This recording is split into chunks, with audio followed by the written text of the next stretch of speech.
Hello, hello, everyone, and welcome to Boldly Go, Drinking, a product of the Wednesday Night Gentlemen. This is a show dedicated to talking about and reviewing the latest Star Trek episodes as they come out. Today, we will be talking about Star Trek Discovery, if memory serves. As a warning, this show is full of spoilers, so there you go. I am your host, Tactic Angel. With me is Midget Radio. My Hello. Oh, fuck. Friend. Hello. Midget Radio, how drunk are you? Tactic Angel, I'm on a hair trigger, buddy. I'm on a hair trigger now. I can see you are all sorts of wound up, and I don't know why. So, Midget Radio, I take it that you're drinking. This is a show that we talk about Star Trek while we drink, so you have warmed up for us. Yeah, good to go. I'm drinking the Kilt Lifter today. Good. Oh, yeah. It's good, solid stuff. We went to, there's a brew fest here in downtown Mesa. It's really fun. A lot of like local breweries and stuff come out, and I had like a bunch of good beers there. I had like this peanut butter porter. It was like really good. I really enjoyed it. You should come out here, Tactic Angel. Sample the brews with me. It's a good time. Well, maybe someday I will. Today I will be drinking instead a highfalutin, admirably superior, and well-mannered whippersnapper Oregon whiskey. Spirit whiskey. Nice. I am finishing off that bottle. I have had that for some time, which is actually pretty impressive around here. Yeah. Look at you. All that restraint. Yeah. Well, I don't know what to tell you. Drinking problem's not a problem if it's under control, Tactic Angel. And you have got it under control. I haven't had a drink since the last time we had a recording. Pretty impressive stuff. Actually, considering that we just recorded another thing, I meant since before that. Oh, so you were being serious. Instead Okay. of like 5 minutes, I did mean a week. Good to know. All right, so anyway, we're talking about If Memory Serves. Michael Burnham is taking Spock to Talos IV, a planet of mystery. No one is allowed to go there, most especially the Discovery, which is still in orbit over Saru's stupid planet. They've been told to stay there by Section 31, who want them to sort through a bunch of space junk and definitely try not to reach out to Burnham or Spock very specifically. Believe it or not, they sort of follow orders, but then they definitely don't. Shocker. Yeah. Midget Radio, how are you feeling about this episode?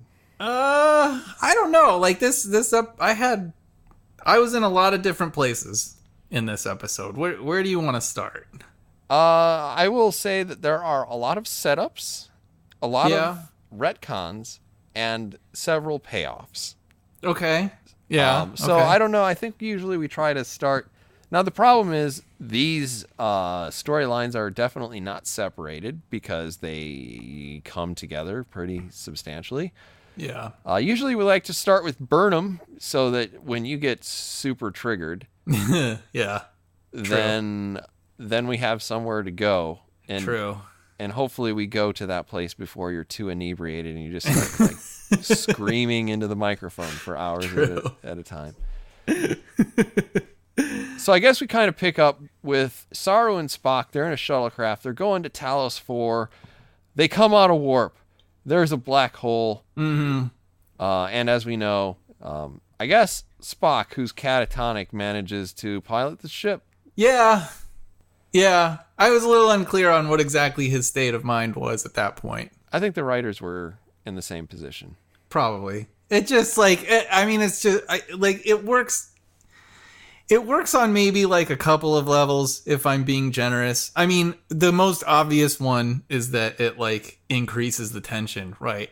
Because Burnham's like, oh my God, disaster, black hole. And Spock's just like, whatever. And takes the controls over from her while she's freaking out like a little bitch. So you're like, oh, I don't know what's going on. And it gives Burnham the excuse to be fucking extremely emotional the entire time. So there's that. The other part, though, is that maybe Spock just knows exactly what to do and doesn't really give a shit about trying to console Burnham or explain himself, and I'm okay with that explanation too. He does actually bitch slap her quite a few times verbally. So he does, and man, I don't know how you feel about it. Like, because I was feeling almost kind of grateful toward this show, which put me in a really awkward position. So, when we talked about Star Trek Discovery Season 1 in our Season 1 finale, which is, I believe, the longest podcast that has ever been recorded. That's probably true. I think that you said something fairly uncharitable about Burnham, and I basically said, I really just don't care to defend her. Yeah. And that's kind of where I'm at, where it's like gratuitously uncharacteristic of Spock to be so like in your face fuck you-edness. Yeah. But then he's also insulting Burnham, who has somehow managed to start a war, get several tens of thousands, maybe hundreds of thousands or even millions of people killed. Yeah. Is patted on the back for it. Yeah. And she gets her rank back as commander. Then she has everybody and the entire ship of the Discovery just sucking her dick the entire time. Yep. About, oh, you're just so amazing. Yeah. Pike listens to every fucking word she says. Yeah. And finally, we have a character who's just like, shut the fuck up. Right? You were never that good. Right? You're not that smart. I mean, he literally says to her face, this is not about your feelings. And there's something just, I don't know, cathartic about hearing Spock, of all people, say that to this fucking character. Yeah. I mean, it just feels like Spock, right? He should be sort of the representation, at least as far as this show is concerned, but kind of the most iconic representation of what Star Trek is supposed to be. And you have that, the person, the entity that sort of embodies what we love and what we miss about Star Trek, telling the main character of the worst version of Star Trek that we've ever seen that this is not about your feelings. The one thing that motivates her in every situation and has been motivating this entire fucking show. It's like Gene Roddenberry coming out of the fucking grave and telling the writers of Discovery, this is not about your feelings. Like, it's almost that level. Like, so yeah, it's but just strangely cathartic. Accident. I know it is. I know. That's why I feel like I'm in such an awkward position here, because hearing that was like, I couldn't fucking believe it. But I know, like, I know that that's gonna get thrown in our face probably at some point pretty soon. Yep. But god damn it, like, I really like that part. And I mean, this is, if it's not obvious, the area of the show where I was really up and down. This was actually very weird because, okay, the Talosians have never been shown as being as all-powerful as they were in this. And, like, their ability to throw up an illusion is pretty fucking impressive. Yeah, I mean, there's that, and then there's this show's, like, weird fascination with, well, I guess if it's telepathic power, then it's basically boundless. Except for when the script needs it to be bounded. But it's like, I mean, gee, can everybody just project their entire fucking brain across the entire galaxy? Like, is it that easy to do? Or, I don't know. But, like, they play that off as a setup. We've got the black hole thing. We've got, not teleportation, but kind of like a sort of ethereal projection across millions of light years. Yeah. Which isn't that strange, considering we've already seen Vulcans do it. Yeah, I mean, now, yeah. So, I guess, like, we see that, and that's a setup. And it's a setup for the end of this fucking episode. And we'll get there. Yeah. But there's a setup, and there's a payoff. And, like, there are actually a couple of these things as they go through the actual episode, and you're like, that almost looks like competent writing if it weren't for the fact that it's also, like, just, I still don't like it. Oh, me too. Me too. I mean, This is the I don't even know where to go with this. Okay, so on the planet, the Talosians are there. They look different. I actually I think that their nose is a little bit too prominent, and it kind of takes away from the fact that their brain is supposed to be what's really on display here. Okay, sure. I mean, it's a little thing. They don't really look that bad, and I don't feel like they do a terrible job trying to update them. God, it's so hard to say these things. Yeah. But I don't think they add anything. No, definitely not. No, it's just like, it's remarkable to come across a point of discovery that they didn't just like royally fuck up. So I'm like, there's a part of me that looks at this and I'm like, the number of people who love and appreciate the Cage who are watching this. Yeah. Like, what's the cross section really? Yeah. I mean, I imagine no more than 5 or 10% of people who are watching this episode are familiar with the Cage. Yeah. And if they like the Cage, I can't imagine that they're really all that into this episode. Okay. Because, I mean, like, I think the woman who plays Vina does an okay job, but when they start, like, drawing in Pike, and like, there's, like, this unreasonable romance between the two, you're like... So, that, I mean, I get what you're saying, but then at the same time, it's like, to me, that's, like, acceptable levels of Star Trek garbage. Especially classic Trek.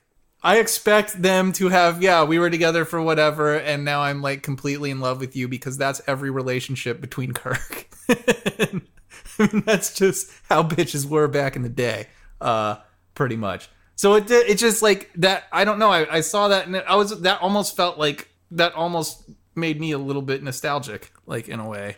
It did, but like in the same breath, they are very much playing it like a modern romance, like the melodrama that you get between Kirk and any of the numerous women that he's with is much more, throw on the special lighting and start smearing Vaseline all over the camera. Yeah.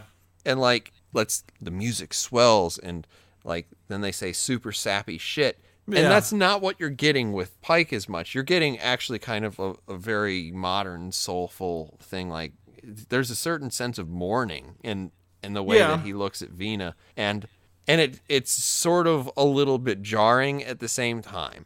Like, I can understand what you're saying about the whole, it's kind of like old Trek, but it's also completely different. Yeah, I mean, I don't know. Yeah, it is. It makes sense, I guess, for the if they really did have this very serious and melodramatic connection during the events of the Cage, and now he's seeing her 3 years later or something. I should have rewatched the Cage, because I'm fairly certain they don't connect on that level.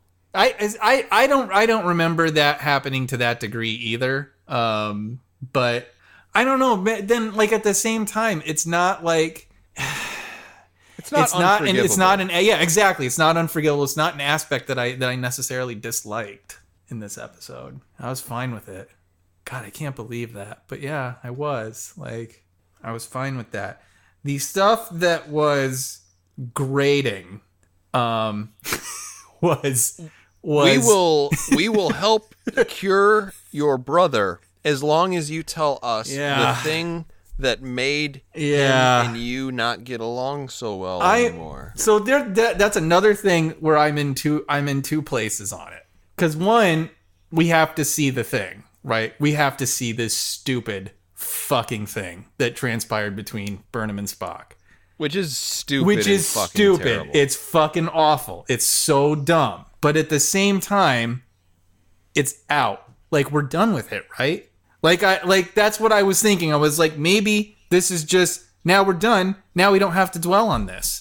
We already know what happened. It's not a big fucking secret. I do not have to deal with characters like alluding to this dark past and Burnham being like, no, that's for me only, and it's super personal. Like, we don't have to dwell on that anymore because the stupid thing is out in the air. And that's fair, but at the same time, you look at it and how degrading is this to Spock that the reason why he can't talk to Burnham is because she's like, I don't like you. Don't come with me. I don't want you tagging along. You're some half breed. Yeah. And it's just like, I know. I mean, like, how fragile. Like, I have said worse things to you. Yeah. And if you burst into tears, I would call you a faggot. Yeah. And Like a normal person. and there'd be all sorts of terrible things. Like, stop crying. Be a man. Damn it. And I get it. Spock's young. Whatever. Yeah. But it's just I get what you're saying. It's nice to get it out in the open because as soon as they started, when she said to Amanda, "I did something terrible." Oh God. Oh God. What could it be? I said mean words to him. Can you believe it? Mean words. And now we know what the mean words were. From which he's never recovered. And it has completely changed his life. Yeah. Oh, that was the worst. Yeah. That was actually the worst. It's like to see Spock cry and then to see him, cut back to the future. And it's like, it's at that point that I realized that logic was the only way. And I needed to throw away my human half. Yeah. Because of you, Burnham. But the human part was a beautiful part of you.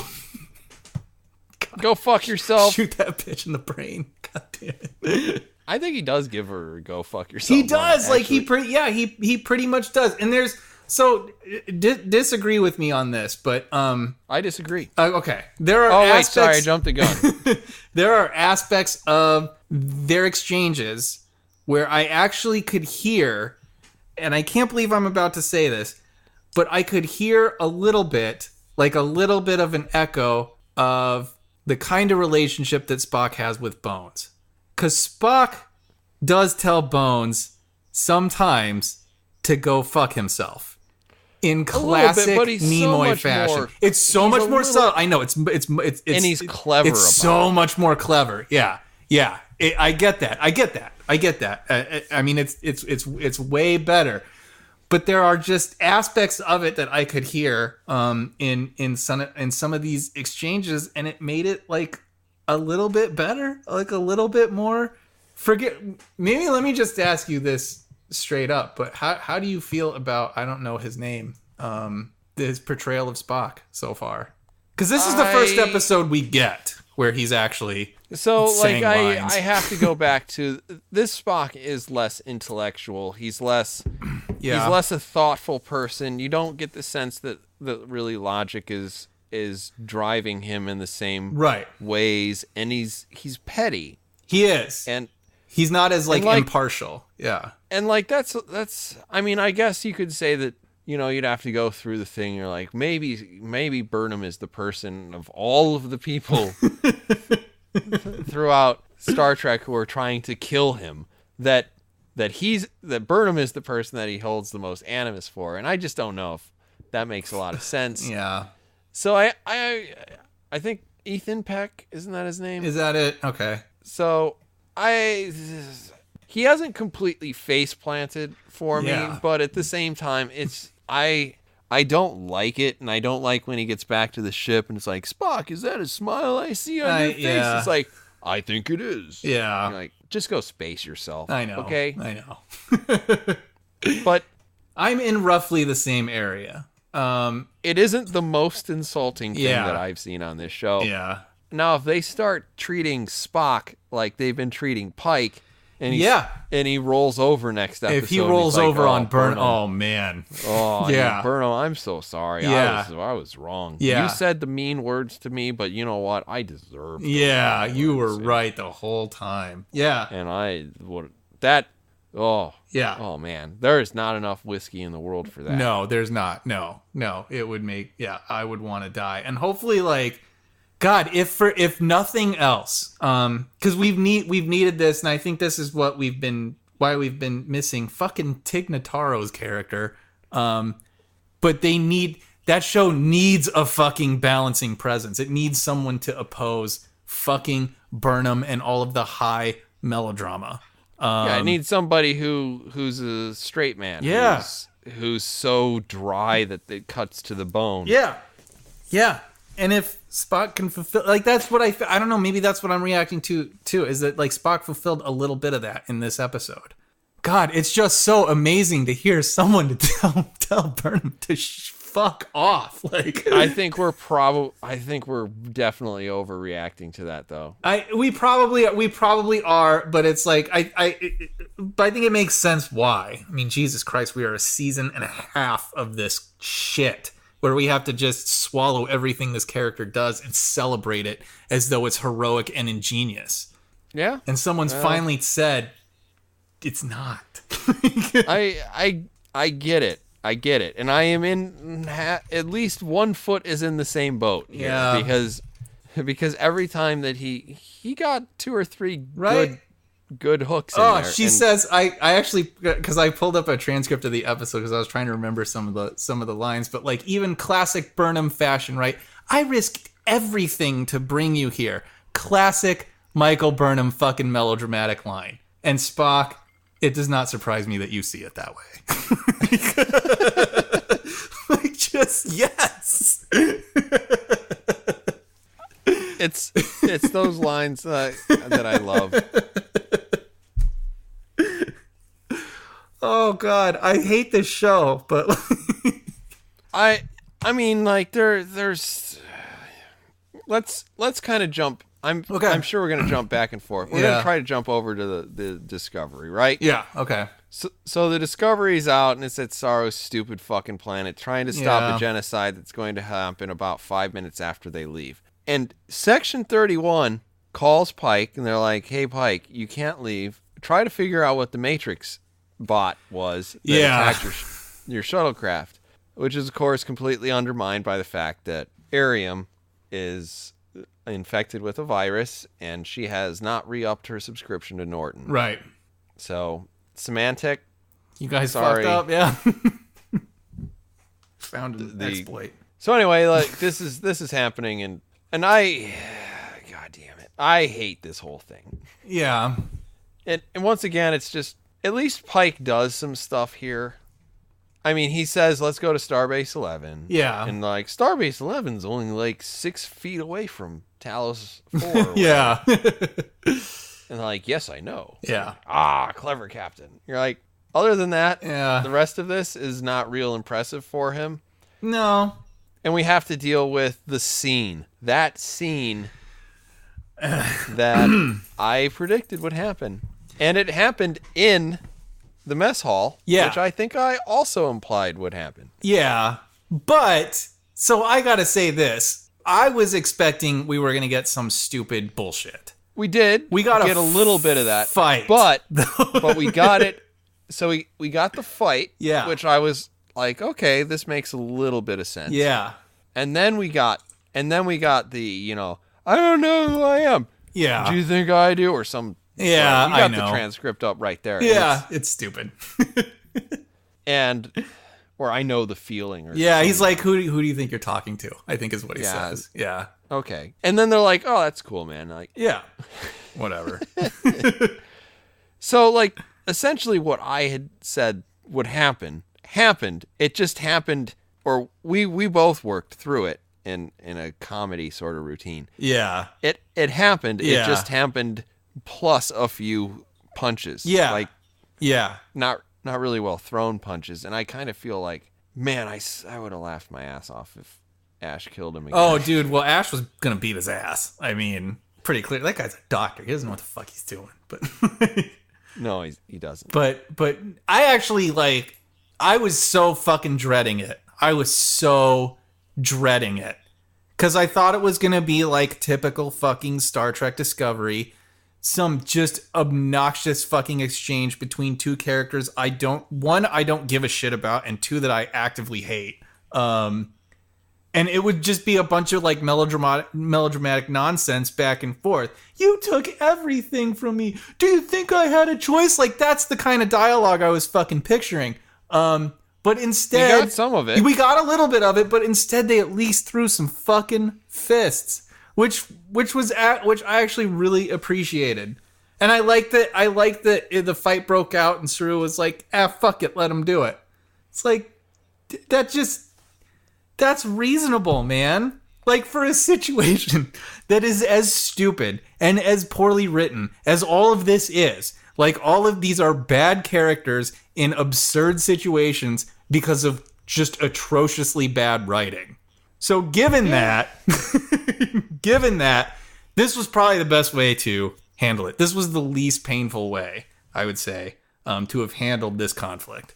I want to say that, like, I do agree with you in the sense that, like, this was less cringy than I thought it was going to be. Yeah. But it does still meet with our predictions. No, it does. And that's it does. really what's important. It does. I mean, it does, and it's still bad. You know, I think that's why this episode was just such kind of a confusing experience for me, because I found myself praising aspects of it because it was not as bad as what I thought it was going to be. Well, it's like you have some stupid coworker who doesn't fuck something up, or your dog doesn't eat a piece of food that you've accidentally left on the coffee table, and you're like, thanks, buddy. Right? And it almost turns into an affinity a little bit. Like, you really, like, I really appreciate this thing that you did not fuck up again. Yeah. I truly appreciate it, and kind of like you a little bit for not fucking it up again. I thought you were completely worthless, and as it turns out, you're just very close to worthless. So now I kind of like you a little bit, even though I know you're going to betray me again. Oh, next episode. I know. Buddy. Next episode. I know. I have no doubt. I really have no doubt. So then of course the Discovery has to leave, and it has to Yeah. go to Talos IV, and I can't honestly remember why in the hell they... Wait, no. Burnham teleports mentally. Yeah. And says, we're at Talos IV, after Vina is like, Pike, I love you. And he's like, I love you too. Yeah. I can't believe how much I love you. Yeah. And great. So he goes there. I'm just going to cut to the chase. They beam Kirk, or they beam Kirk. Holy fuck. We're going to have to wait until at least next season to see Kirk. Yeah, God. Yeah. They beam Spock and Burnham over to the Section 31 ship, and then there's the line that I hated the most. Okay. It's like, say goodbye, Spock. Goodbye, Spock. Oh, yeah. Okay. Kill me now. Yeah.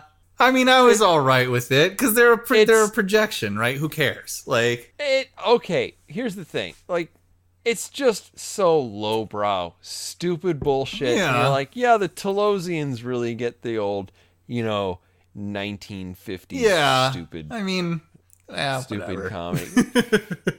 I just hated that line. Yeah. Anyway, but this was the payoff, right? So the setup was the Talosians can project any amount of nonsense over any period of space and time.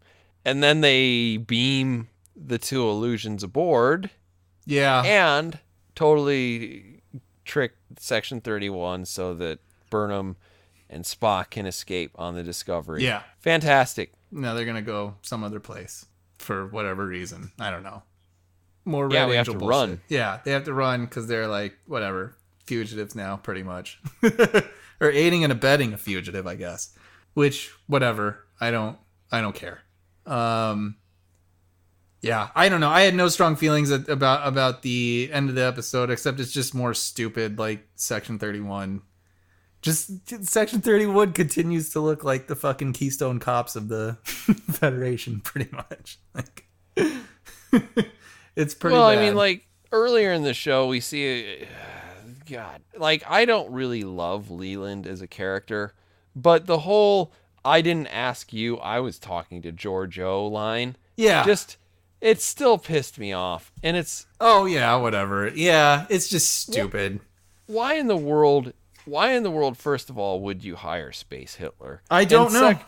And second of all, if you do hire Space Hitler, why in the world do you... Like, why do you care what a science officer thinks about you killing her parents? Yeah. Why are you talking to them? Yeah. For the most part, aren't you supposed to be like a super secret organization? Yeah, they don't look good. They don't make any sense. And then she blackmails you with a thing that you shouldn't care about. Yeah, it's stupid. and you just keep making these mistakes based on the fact that, like, oh, I don't want to look bad because whatever science officer and space Nazi that I have with me. Yep. You already look bad. You got reprimanded by Captain What's-Her-Face. Now we have an Andorian, a human, and a Tellarite telling you to shut up. Yeah.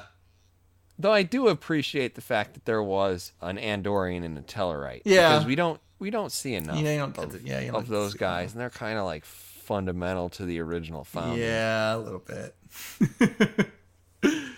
So I mean, it's just I can't take I still can't take it. I don't like this show. I know. I don't like the stuff that I saw in this episode. Yeah. And the stuff that we talked about that I liked is basically just somebody finally putting Burnham in her place. I have another one. Okay, go for it. Go for it. Maybe I'll agree. So Burnham says to Spock, "Are you more angry with me or yourself?" And Spock is like, "Do not attempt to psychoanalyze me, Michael. Better minds than yours have tried and failed." Yeah, that was good. It's great because she always psychoanalyzes. Everyone on the show psychoanalyzes everyone else. And it's Ash did it with Pike. It's so fucking annoying, and someone finally told him to stop. Fuck you. Fucking stop.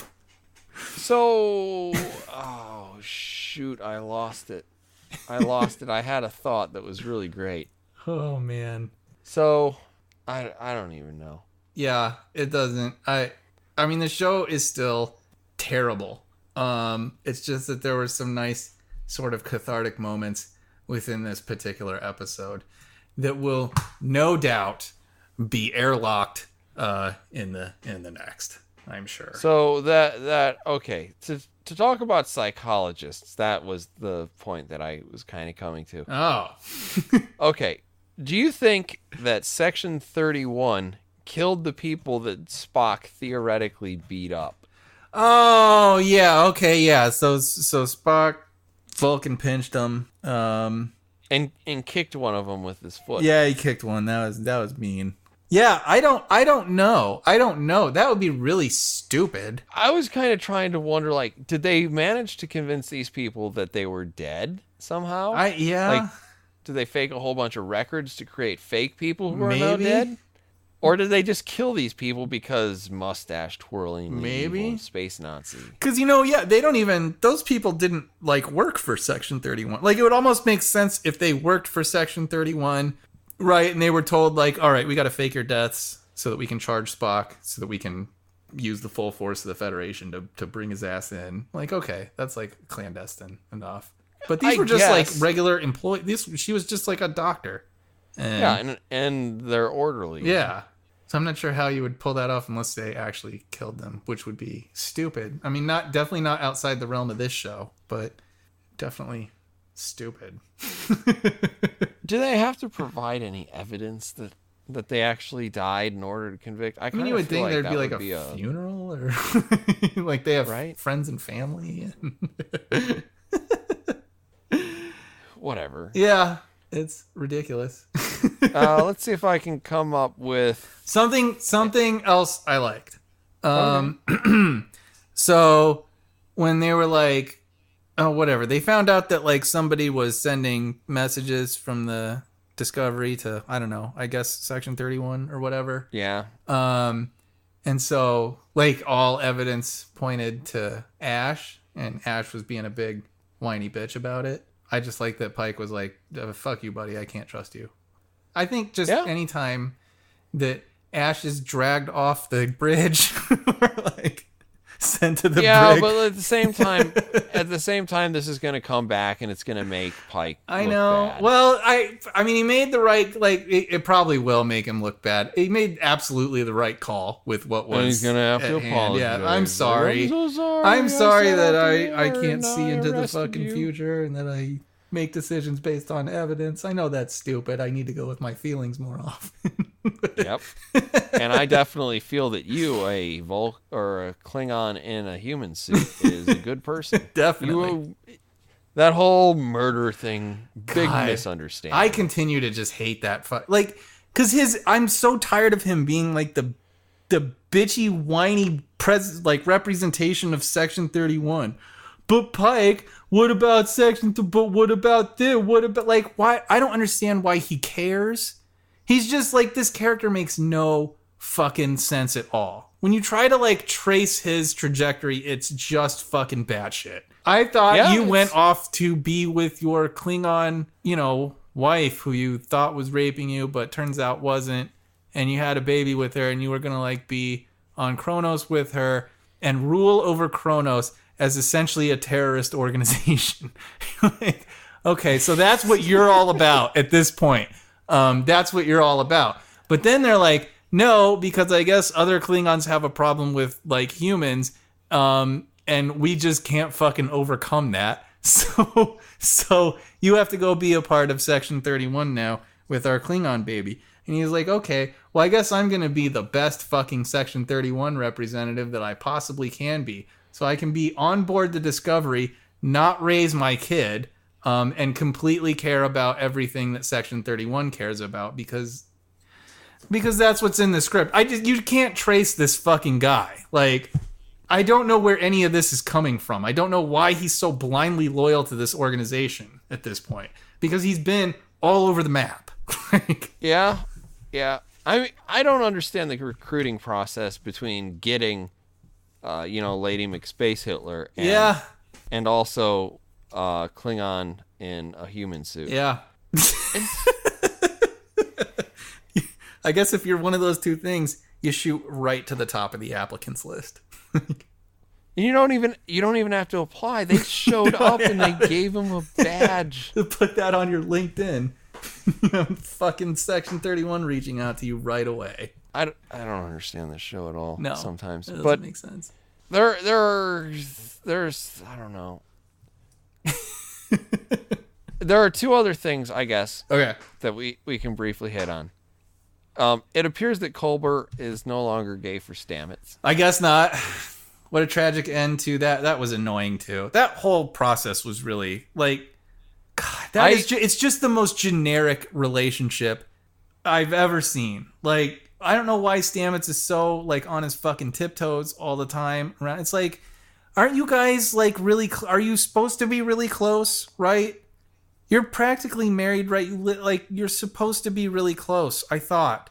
So why wouldn't Stamets understand what Culbert's? Why would he be pressuring? I just don't understand that fucking. It just seems like such a stupid, generic fucking relationship that they don't seem to know each other at all, right? Do you get the impression that they have ever spent any real time together?